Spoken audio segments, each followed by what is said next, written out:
quite interesting.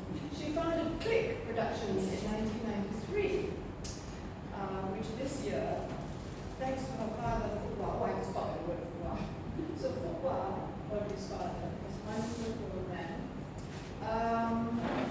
It has to be wonderful and wise and kind and generous to have taken care of both my children when they were studying in the UK.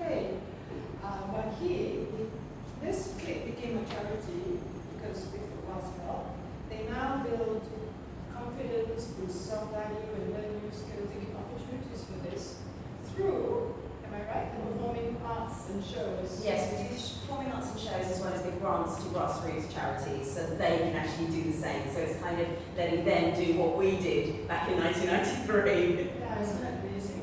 So in November, Audrey also, Dr. Audrey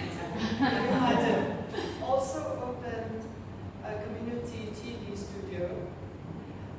Now this book we're launching today, The Leader's Guide to Wellbeing, completes her head, heart, gut trilogy focused on the key skills of leadership. Now, all that's really formal. Actually, all that means the word Chibola.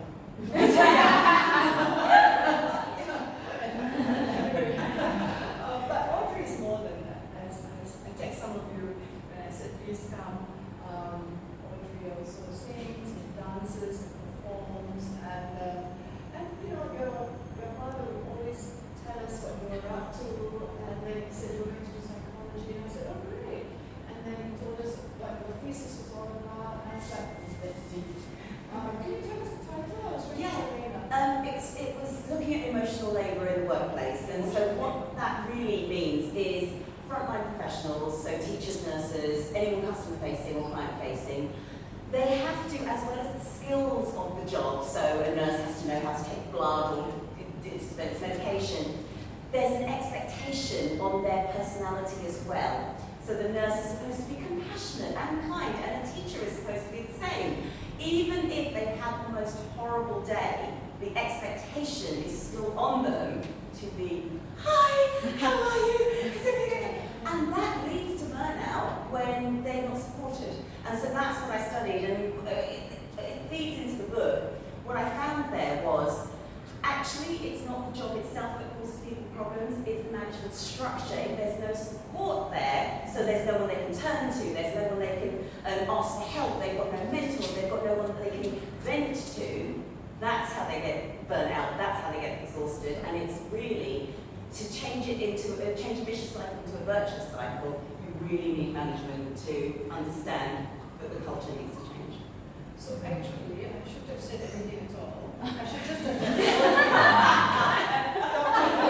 So I was going to say at the end of it, that when you hear her speak, you will know that she's a very special woman, multi-talented, multifaceted, and so I'll just hand you over. I should have done it really. Audrey Tang. Oh, thank you. Now, yes, Vivienne's absolutely right. I've known her since I was about 5 years old. The first time I came to Malaysia is where I met her. And actually, Vivienne is somebody that I probably have modelled myself on throughout She was glamorous, she was fun, she was kind, she was lovely, and that's all of those elements that are so important. It's not just what you achieve, and actually, yes, you're absolutely right, overachiever is not a badge of honour. It kind of means you're running after one thing, to another thing, to another thing. You've actually got to stop and take a pause sometimes, and I work on that very, very hard. But as I say, it's people like Vivienne and people like our first speaker, Lorraine, who inspire me and inspire me to do better, which I think is really important. Now, Lorraine and I met, we met at Santa Run. Now, Santa Run is something we do in the UK. Everyone dresses up as Santa and runs around 5 kilometres every Christmas. What? Now, this particular December day, there she was in her Santa outfit. I happened to turn out as a reindeer. Yeah, you were the So reindeer. it worked very perfectly well. And Lorraine co-founded with her husband Lee, the Lewis Foundation, which is a multi-award winning charity. They support cancer patients, adults in particular. and they provide care packages to them. So if you're in hospital, especially if you just rushed in, you may not have any family, you may not have any support, and you may not have any visitors. And so it's not only the care packages that they bring, but they bring themselves, and they speak with them, they chat. And they also give, again, our frontline workers a little bit of respite as well. And their charity is just one of those charities we're delighted to support, we're delighted to work with as well. And Lorraine very kindly wrote the foreword to the Leader's Guide to Wellbeing, because wellbeing is at the heart of everything she does. So, from one inspirational woman to another, I'm going to hand you over to Lorraine to just say a few words about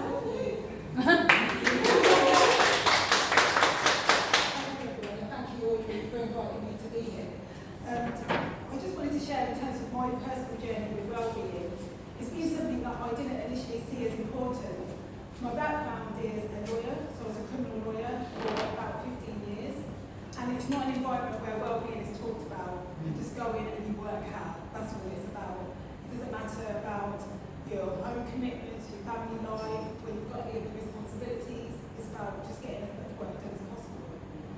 And when I started quite early, when I was in my early 20s.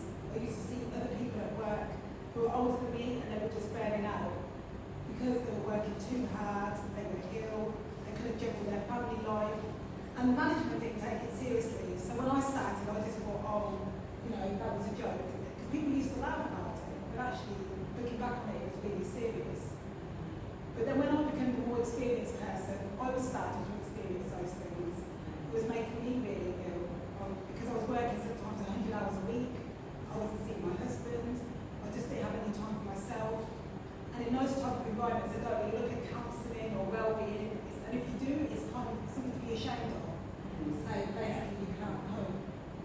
And I got myself into a situation where it was affecting me physically, in terms of my skin, my hair, I've got an Apple Watch, I used to buzz all the time to say, take a breath, mindfulness. And even in terms of my home life, not having time to spend with my husband and my family because I wanted to catch up, so I used to have to work in the evenings and weekends as well. And it was because there was no counselling or support or outlet, just as Audrey talks about in her book, I had to decide what did I want to do and seek my own avenues. And the wellbeing really came about in terms of the work we did with cancer patients. And so my mother-in-law was diagnosed with cancer in 2010, and going into hospital settings, it really opened up our eyes about what the realities were like for those diagnosed with cancer. Isolation, loneliness, and boredom. And myself and Lee would sit with people and we just see what they were going through. And then when I go back to work, I look at my life and was like, is this really worth it how I'm living? So I decided to start to take my own actions. Simple things at first, like journaling and meditation. Started to do what Audrey says in her book, which was quietly quitting, which I didn't realise was a term, which was start to be really strict with myself and saying, how was I, 9 to 5, that's all I'm going to do. Irrespective of everybody else is staying there, that's where you need to go. So I started to try and reclaim back my life and think what I was seeing, like I said, with the cancer patients in hospital, I realised I was really short and really precious. So I need to take a step to look after my own well-being because my work wasn't doing that. And it was that really that led me to leave it because in the toxic environment it was, there was no other option but for me to leave. And sometimes you do have to do that, is take a step away from something that you're doing because you need to look after yourself first. So when I read Audrey's book, The Leader's Guide to Wellbeing, it's something I really wished I had when I was in that position where I was really struggling, and a resource tool that should be used by employers and leaders as well, because I don't think people often realise that you only get the best out of people if they're looked after and not just working into the ground. And I've been really proud to go on this journey with you, Audrey, and you asked me to write the Foreword for your book. You're really passionate about well-being and support and guidance. And even from your book, I've taken stuff back with me in terms of work now I do with the Lewis Foundation. Those charities now we do full-time, so I'm doing something I actually really love and passionate about. And making sure, because I'm so passionate, I don't go back to the same mode of working 24/7 and not looking after myself. So I just want to say thank you for what's been created. It's really special and it'll be an excellent resource for so many people. Thank you, and thank you for writing the foreword. It's just such a pleasure as well for me to be on this journey with you, so thank you.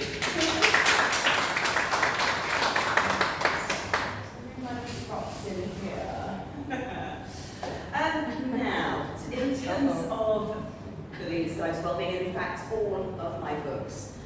Exactly as Lorraine says, the culture out there can be quite toxic. And it's very difficult to get corporate leaders to actually understand that they have to do something physical, practical, useful, rather than maybe just quote theory or tick a box. Oh yes, we had a yoga session, we've done well-being. And unfortunately that is very, very difficult. So what I put in all of my books, which we've got a trilogy here, I'd like you to think about these. I've written 4 books, in fact, but you probably need to think of them like the Lord of the Rings trilogy and The Hobbit. Because, yes, these 3 go together, and that one was my first book.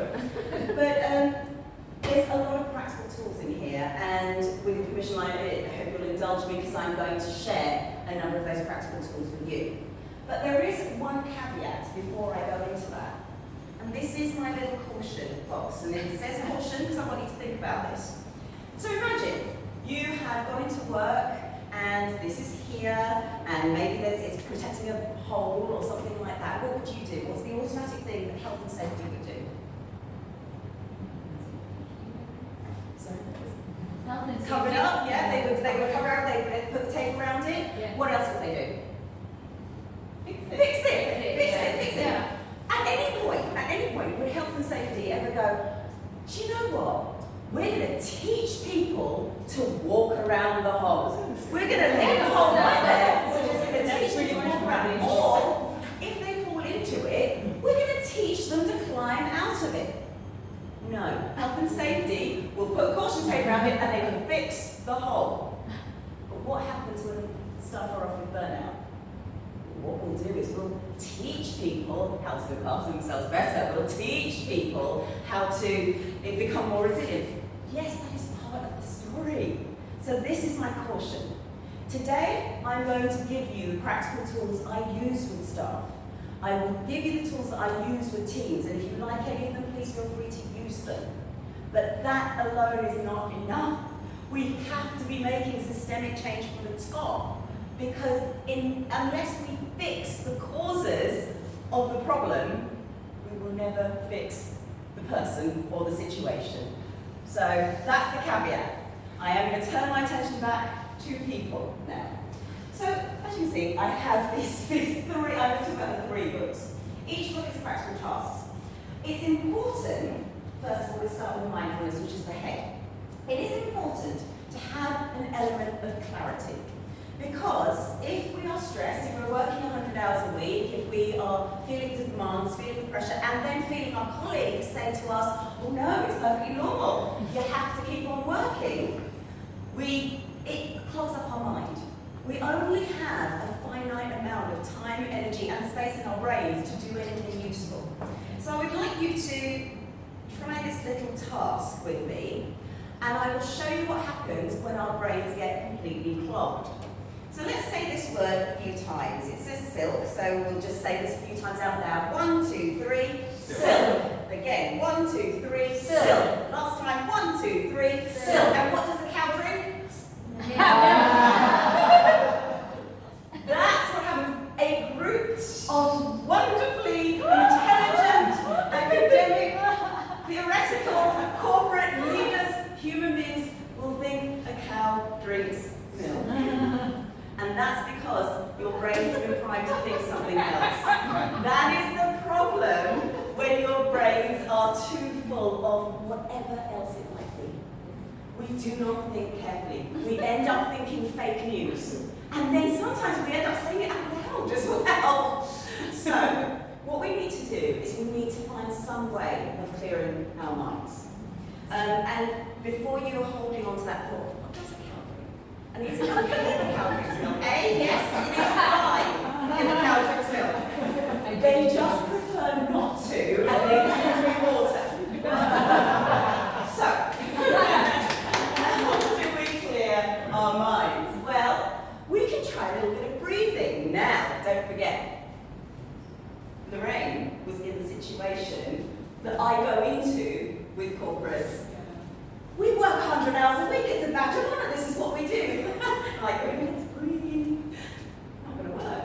So try this with me and we'll see. So breathing in. breathe in, follow the ball, breathe in through the nose, hold for 2, and breathe out as the ball goes in. And again, breathe in through the nose, it's quite pretty to look at. And hold for 2, and breathe out. And really concentrate on that out breath because people don't realise it's the out breath that's important. Breathing in, hold, and it's the out breath you need to get all the air out, otherwise you end up over breathing, so focus on the out breath. Okay, now, some of you will enjoy that.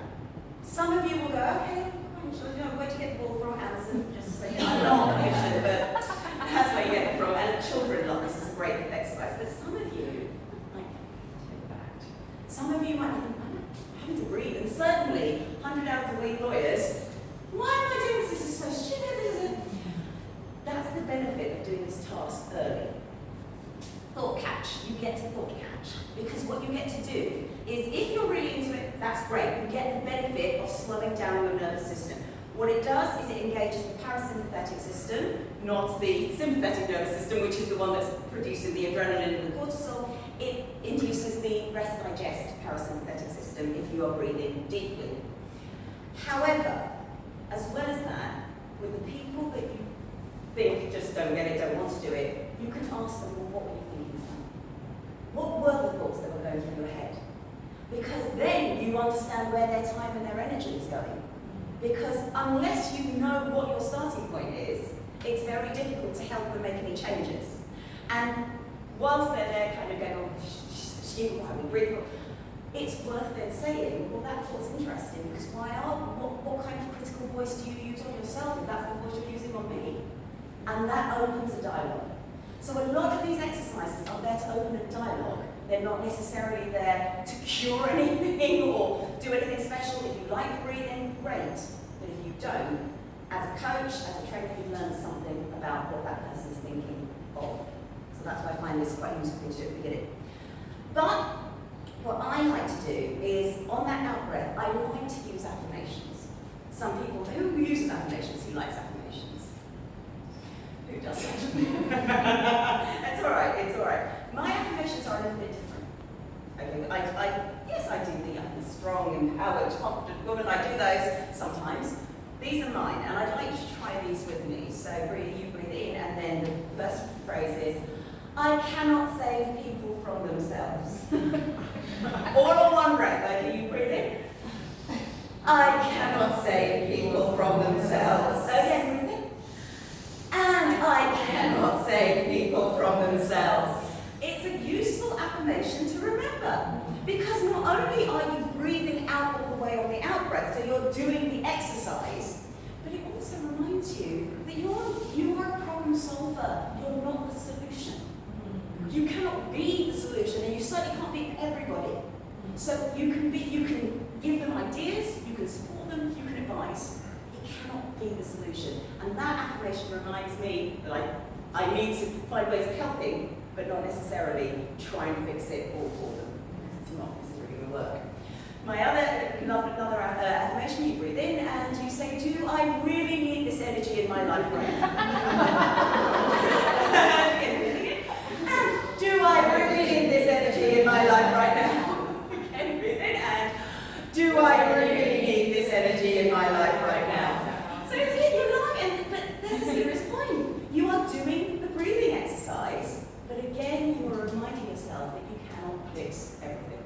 And again, do I need this energy in my life right now is because we do have that inner dialogue. We do have an inner voice telling us, oh, I must do this, I must do that. But if we can begin to set some boundaries for ourselves in our own heads by using these affirmations, as I said, they're slightly different, I still think they're somehow a little bit more healthy than some of the more broad affirmations that don't necessarily always support you in the way that you need. Because it's all very well being a strong, powerful, empowered woman or man, but if you're always getting involved in other people's psychodramas, when is that strong, powerful, empowered woman or man ever going to appear? It's finite time and energy. We will talk about boundaries a little bit later. So, that is my breathing exercise. Now, next, that's from mindfulness. So, the Leader's Guide to Mindfulness has a number of those. It has a number of guided meditations as well, and it has a number of exercises for clearing our minds. Because in terms of the head, heart, gut trilogy, without clarity, we cannot make healthy decisions. It is as simple as that. We all start thinking, how's life treatment? So that's why we clear our minds. Now, the second book was actually resilience, so that kind of goes to the gut next. But the reason why we need resilience, and the reason why that was written in that order was because resilience was written in the pandemic. And we were all there, we were all needing some form of hope. And what is interesting about resilience is, I'll say it to you now, I'll ask you, what does resilience mean to you? What do you think it means? What does resilience mean to you? Bounce back. That's the most common phrase, bouncing back, bouncing back. And it's not wrong, actually. All I would say is, if we bounce back, we've kind of gone back to where we started. What resilience does, and the research shows this, is adversity creates conditions in us. We've had to ask for help, we've had to pivot, we've had to change things, we've had to learn new skills, and it creates conditions within us to thrive more than we would have had we not had the problem in the first place. So whilst bouncing back is the classic phrase, I like to think of resilience as being able to spring forward. So for me, what's important with resilience is you have to survive. That's the first thing. You have to get through. But after you've survived, you then need to thrive. You then need to spring forward. Why? Well, this comes from Martin Seligman. He is the founder of positive psychology, where a lot of our work comes from. It's all about looking for that positivity, not toxic positivity, which I will also get to. So, positive psychology, and Martin Seligman, he studied depression. He studied depression first of all, and I learned about him as a writer of depression work. So it was odd to see him go into positive psychology. But this is the quote that really stuck with me. He said, "I can take anger and fear and sadness away from a patient, and I thought I would get a happy patient. I didn't. I got an empty one. And that is because the skills of thriving are different to the skills of minimizing sadness. So whilst we do have all of these affirmations, they can minimize the toxicity that we may bring into our lives, we still have to do something to move forward. So when it comes to resilience, a lot of the exercises there are, yes, about stress busting at the point of crisis, but they are also there about, well, what can I do now to move from okay to flourishing. So let's take a start on one of these exercises, and feel free to take those if you wish to, you don't have to. But the most important thing is to know what you're aiming for. You need to know what you're aiming for. Why? Well, let's ask this question. When you have a free day, what do you do? Do you A, spend that time on yourself and do those lovely things that you wanted to do? Do you B, do all the chores that you have to do? Or do you C, get involved in someone else's psychodrama? Because, you've got a free day and that's what you're going to do with it. Usually B or C. We do our chores. That's not helpful for ourselves, not all the time. But one of the reasons we do it is because we don't know what to do with that free day. And if we understand what our goals are, that's the first step to learning how to flourish.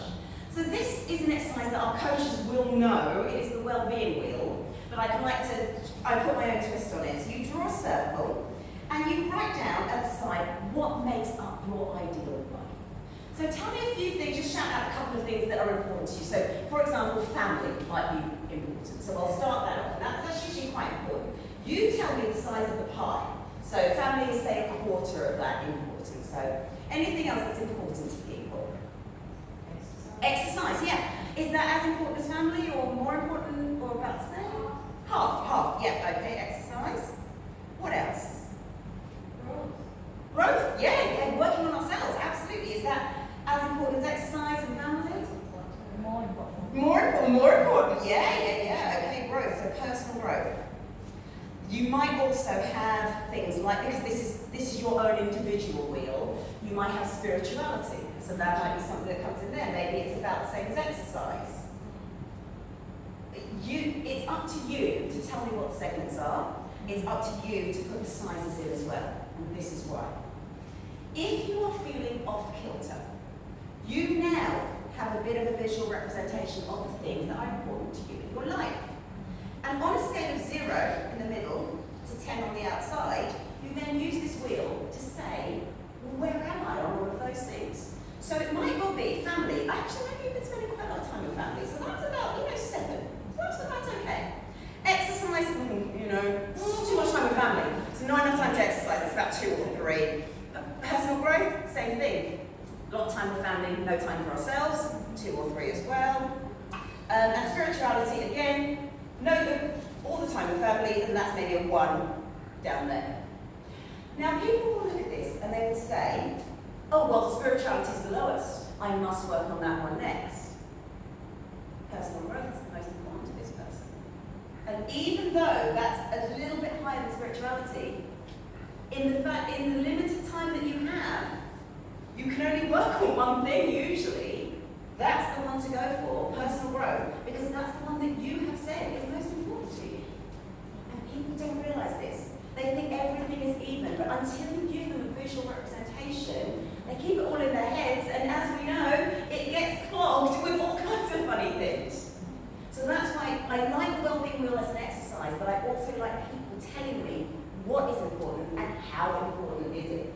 And if you recheck in this wheel, probably every 3 months or so, you can just check whether you're on track or not. I use this, and it's the most popular one with all of my clients. They really like it because it keeps them focused. And then, when you have a free day, you go to your wheel, and you go, well, which one can I work on? And then what I would also suggest you to block that time in your calendar. Actually block it in, put it in writing. So I see my dad every, for a while, I see my dad every Tuesday after his dialysis to go for lunch, blocked out my calendar. Because that way I don't book anything else in. And that way you do 2 things. The first is, you're effectively telling other people, I'm busy, I have got other things to do.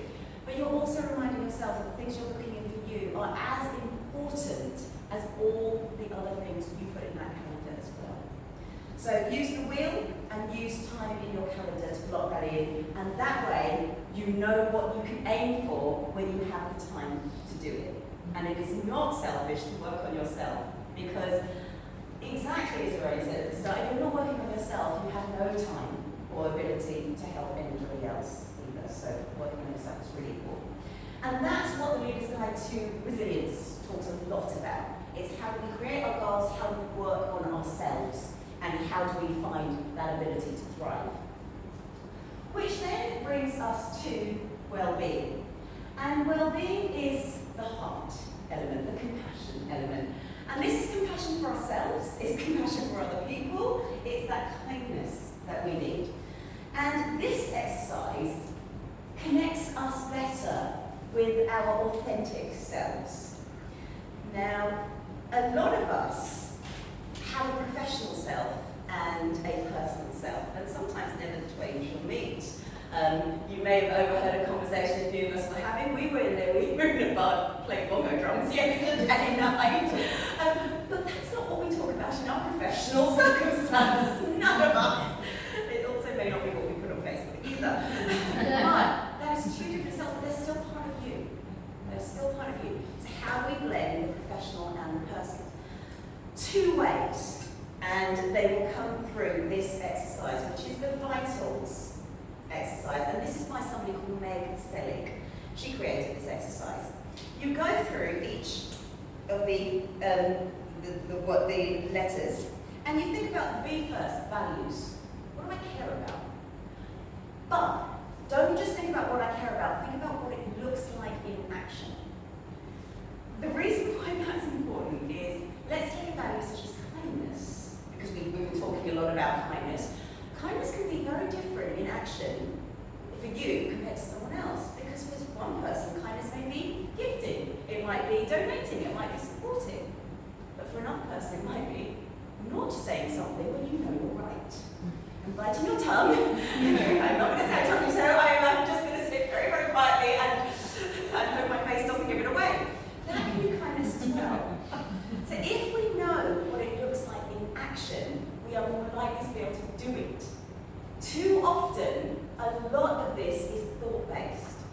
And without it going out and into doing based, which is where the resilience came in, we actually misunderstand ourselves.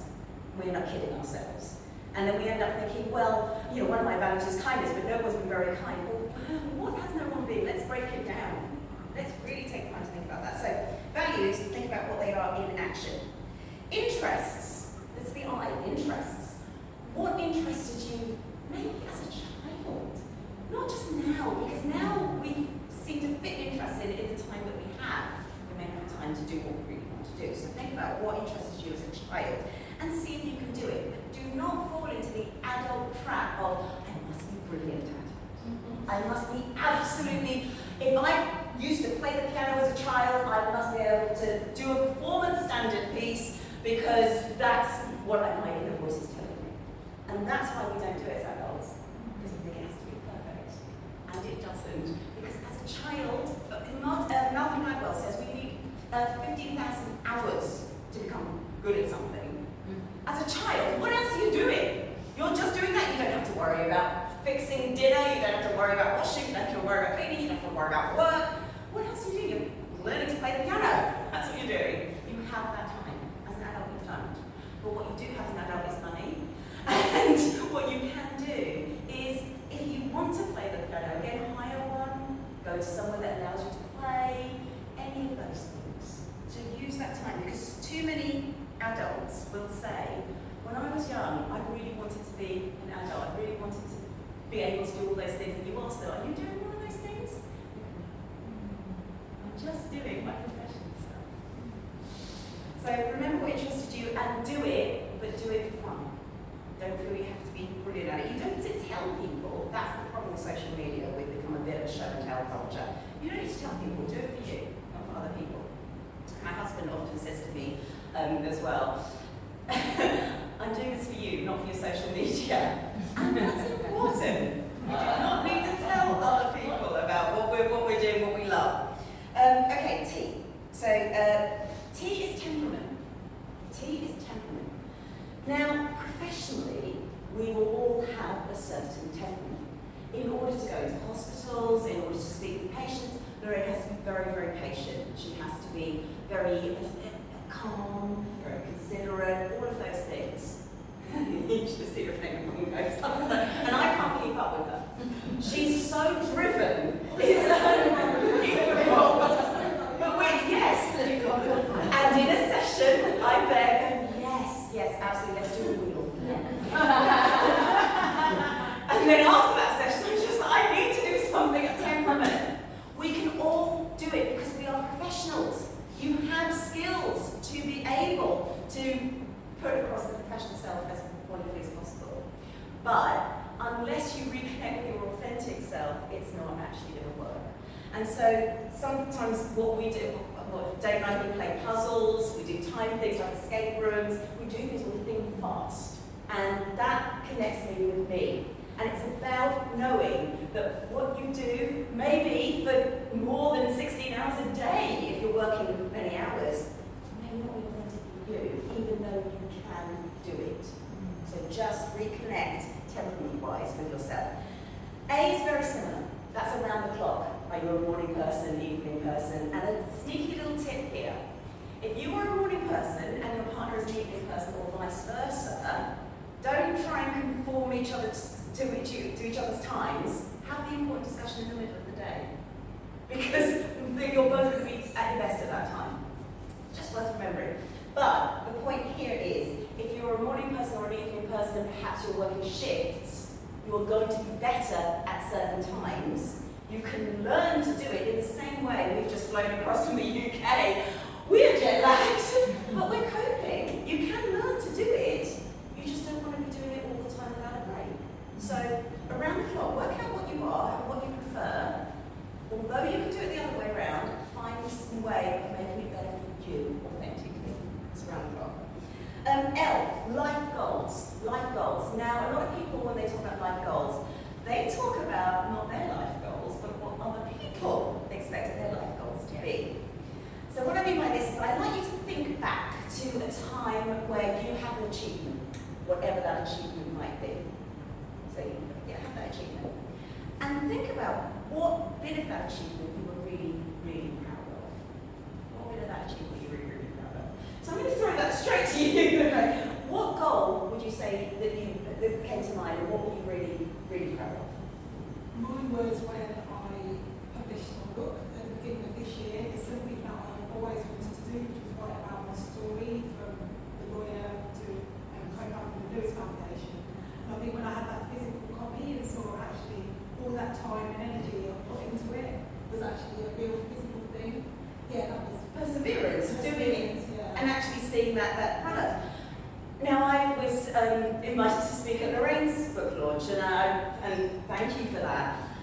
But of course, similar sort of thing. Lorraine, your book is so wonderful. It's brilliant. People see the achievement. Lorraine said it was the time and energy I put into it. That's the life goal. Time and energy and perseverance, not necessarily that end product. And why is that important? Well, it actually keeps us motivated. If we can work out what it was that isn't the achievement that everybody else sees, when we're stuck with the next achievement, we can go back and go, well, how did I do it last time? And you've got your very own blueprint to actually keep motivated. But work it out for you, not what other people told you, is important. So that's just something where you just need to get back in touch with yourselves sometimes. The last one is strengths. What type of strengths?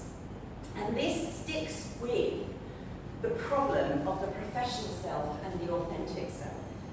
A lot of us have skills and strengths, and there's a massive difference between them. Our skills are things we're very good at. They're often the things we get promoted on, but they are also things that exhaust us. Our strengths are things that we're very good at. We have to work on, we can get promoted on them, but they are things that energize us. And if you are ever, or you have seen clients are ever in a situation where they've got to the very top of their tree, and they're going, I don't know how I got here. I feel like I'm a hamster on a wheel, I don't understand what's going on. Chances are they got promoted on their skills. Because dopamine, which fires up every time we get an achievement, is very powerful, but not very discerning. It doesn't say, oh yes, no, well done, that was a strength that you worked on. No. It's just going, well, hey, you did something, well done, you got a promotion. And because that feels good momentarily, we go and follow that promotion. So what you can do to help yourself or to help clients is to talk about what are your skills and what are your strengths. For me, a good example is organisation. I'm very good at it. We're here, and thanks to Vivienne and Vivienne as well, and Lena, of course, for letting us have this beautiful venue. I hate organising, but I'm so good at it that all my friends go, oh, Audrey will organise that. She'll do that. That's fine. And I get to a position where I now say to people, oh, you want to do that? Let me know when you've done it. Because otherwise, I will end up organising it, and I will end up exhausting myself. What are my strengths? Well, hopefully, and you don't have to agree, that's absolutely fine. Presenting, teaching. I love doing that as well, but that energizes me. That makes me feel good. So work out what your skills and your strengths are. So as a career, good at organising, I could become an event organiser. I could do any of those sorts of things, and I've done that with shows. But actually, the career that I find most fulfilling is teaching and training and speaking and writing and helping other people. Unless you know what they are and can tell the difference, the chances are you can become so good at those skills, you get promoted right to the top of them and then wonder what you're doing there. Or if you ever feel like that, take a step back and say, well, hang on a minute, am I working my strengths or my skills? So that's the vitals exercise, which gets us in touch with our authentic self, and that's where the heart comes into it.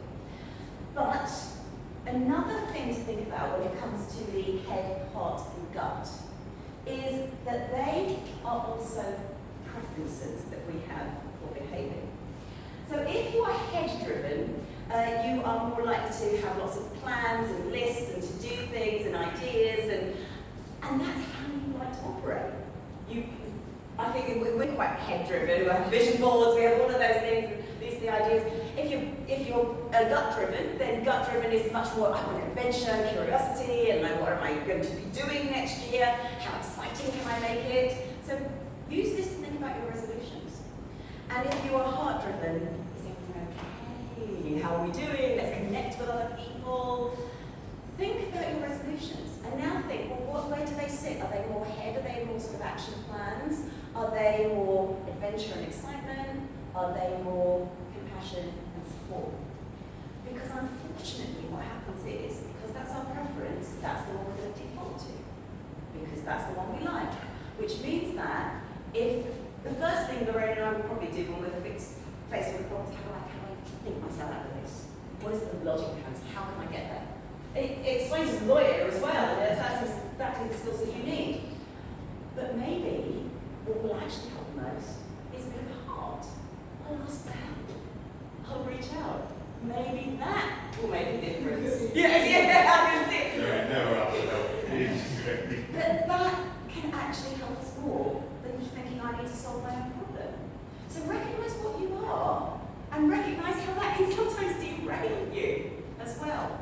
So, if you are more of a head-driven person, plans, reason, I would like you to try this particular exercise. I want you to focus on your self-care. I want you to focus on your self-care. It's another acronym for you. This is the SPICES self-care challenge. And the reason why I use this one is it appeals to people who think things through. Because they go, oh, I hate meditation, I hate yoga, I'm not going to do anything like that. So, that's how they sound now. So I tell my clients. So, SPICES. Now this was given to me by a wonderful coach called Sharon Lawton, and I work a lot with her. The S stands for spiritual. So if that suits you, great. Connect with nature. Connect with your religion. Connect with meditation. Connect with yourself. Go outside. Most of you probably know the meditation walk. You go out and then you feel and then you smell and then you hear and that's lovely. I actually challenge you, do a different one. Do the wonder walk. The wonder walk's quite new. The wonder walk is where you go out and you look at something that brings you a sense of awe, something that brings you a sense of surprise, something that brings you a sense of inspiration, something that brings you a sense of joy, and something that brings you a sense of peace. And if you go out and stop for a minute every time you see those, you're not only practicing mindfully, but actually you're reminding yourself in a way how big everything else is, and that can sometimes help minimize those problems and create a little bit of headspace. So spiritual is the first S. P, physical. If you want to go run your 5K, great. If you want to do it in Santa suit, even better. But physical can also be put on a piece of music and just dance around the room to it. Again, it's up to you. Just get moving. That's important. I is a really interesting one, and it's very good. This is why I use this one for head-driven people. That is actually intellectual. Do something where you learn another skill, but let somebody else take the strain. Because the head-driven person is usually the organizer, the teacher, the leader, the one who's standing up in front of the class. But if you give somebody else that job, like if you like dancing and you teach dance, you go to a dance class. All you need to do is worry about dancing. You don't need to think about, do I have the forms, do I have the choreography, do I have all of these extra things? So intellectual. It might be, go and watch a documentary on Netflix, read a book. Whatever that is, that's okay. That is self-care. That is self-care. That is important. So intellectual. C, creative. And creative, a lot of people think it's to write a poem or write a song or create a dance. No, it can be getting creative with what you wear, getting creative with how you do your hair. One thing one of my clients does is he works in a very quite uptight company. They want him to wear that white shirt, black trousers kind of thing.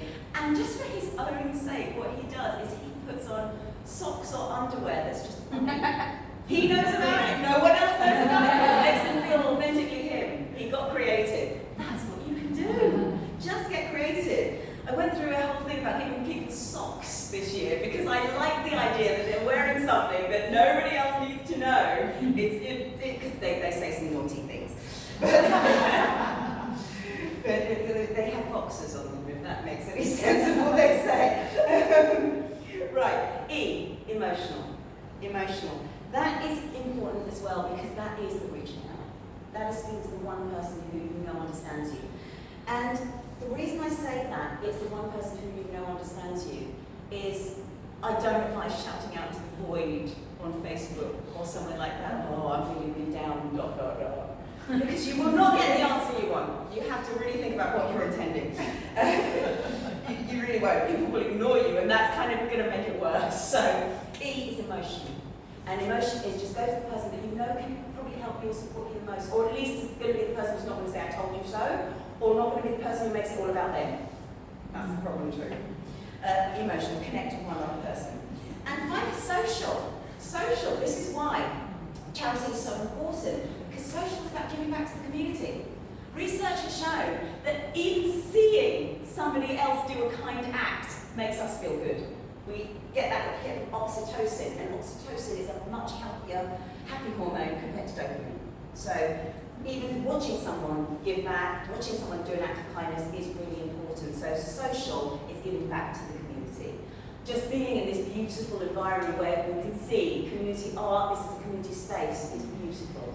That is social right there, and it's a great example of that. So if you are head-driven, book some time into your calendar next year for any one of these. And I would give you an extra challenge. Number them, so 1, 2, 3, 4, 5, 6, and roll a dice. Because what we also do, especially if we're head-driven, we go, no, I like running. Running is my thing. That's the thing that I do all the time for my self-care, and then it rains. So then what are you going to do? Just give yourself the challenge of just rolling the dice. Oh, it's 1. Okay, what can I do that's spiritual? And if you don't like it, you're all adults, you don't need to keep on doing it, it's fine. But give yourself the chance, because you might discover a form of self-care that you like. So that's spices. For the head-driven. Okay, for the gut-driven.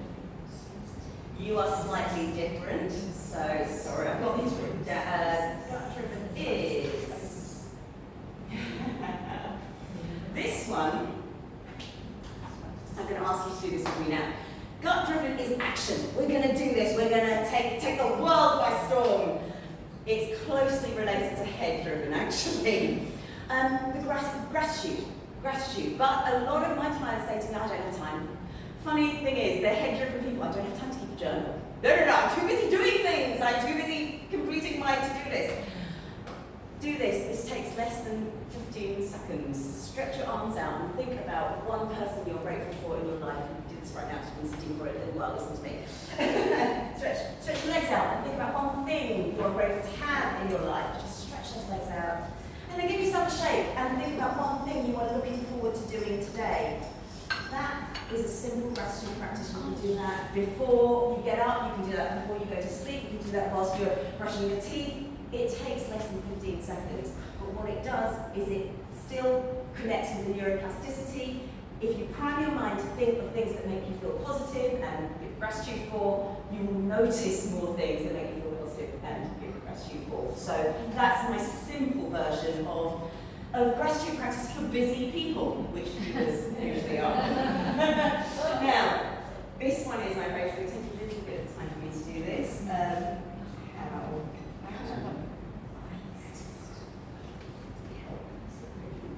Okay. Now, if you are heart-driven, what tends to happen is everybody else's problems are more important than yours. You will tend to try and solve their problems before you solve your own. So you need to work on boundaries. And the first thing I say to people is, no is a complete sentence. Yes. No is a complete sentence. And if you are really worried about that being rude, no thank you. But people still don't like that because we're very heart-driven and go, no, I can't do that, especially if we're British. Oh my goodness, we don't know. So, try this instead. This is my first statement. How can I best help you? I'd like you all to say that. 1, 2, 3. How can I best help you?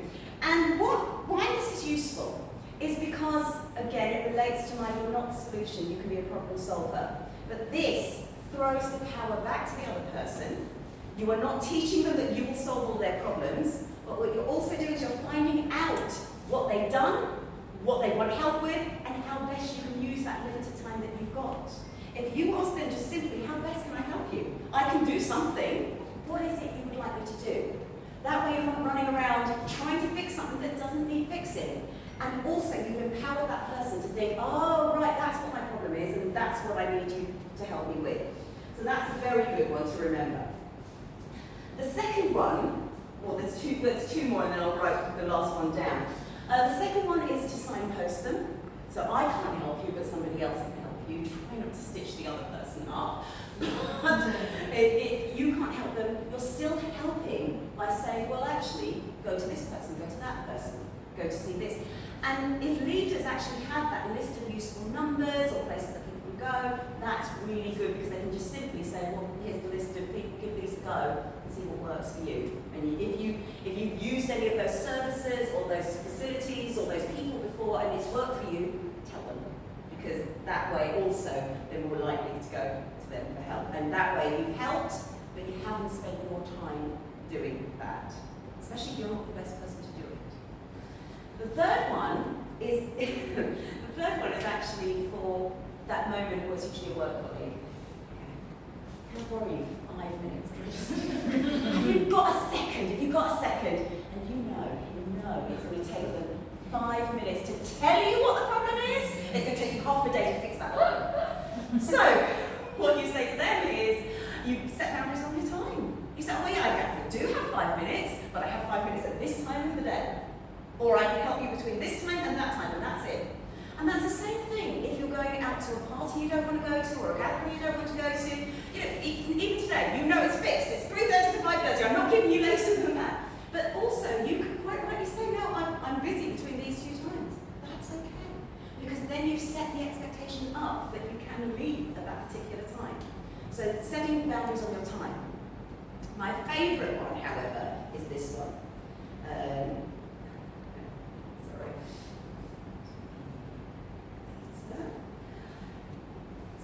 Excuse my writing. Right. This one is for those moments where you get invited to something and you're just not sure whether you really want to do it. And that is simply, I'll tell you later, I don't have my diary. I'll tell you later, I don't have my diary. So let's all say this one, because this is, if you take nothing else away from today, this is the one to take. 1, 2, 3. I'll tell you later, I don't have my diary. No one can see that.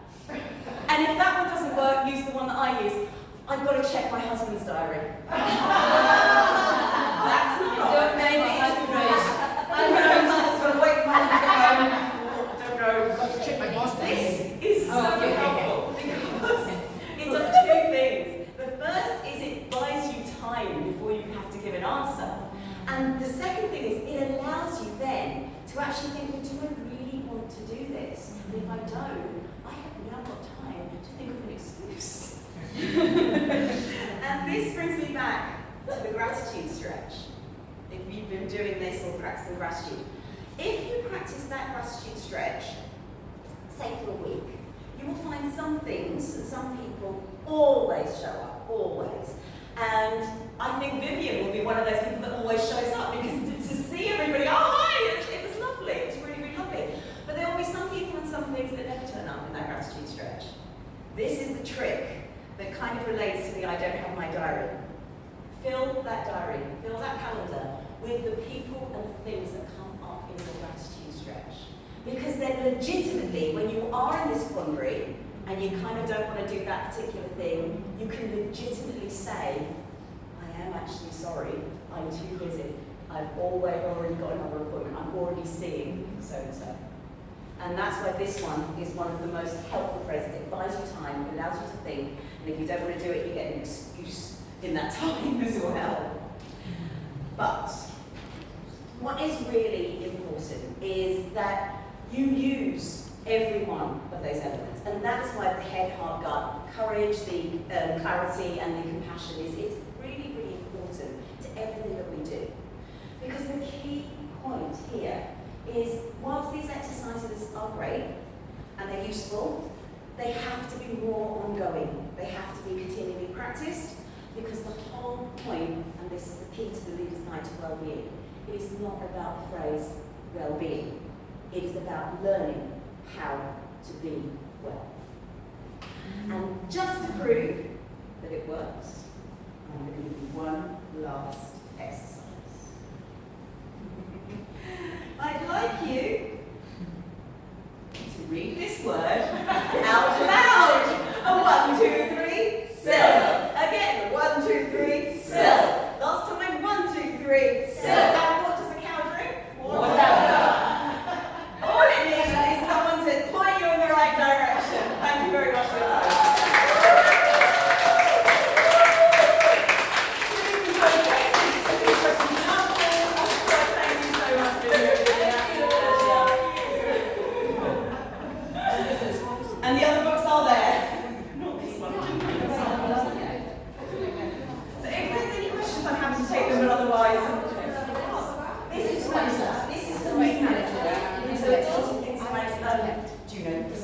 with company? Do you know what, how to, I don't know, fill in the holiday forms? It's the things that new managers don't always think about because they're kind of thrown in at the deep end, and it's a bit of a guidebook for them, but these are leadership books. So it's aimed at 2 separate types of people. And so, but they're both tons of exercises going all the way through. Very practical.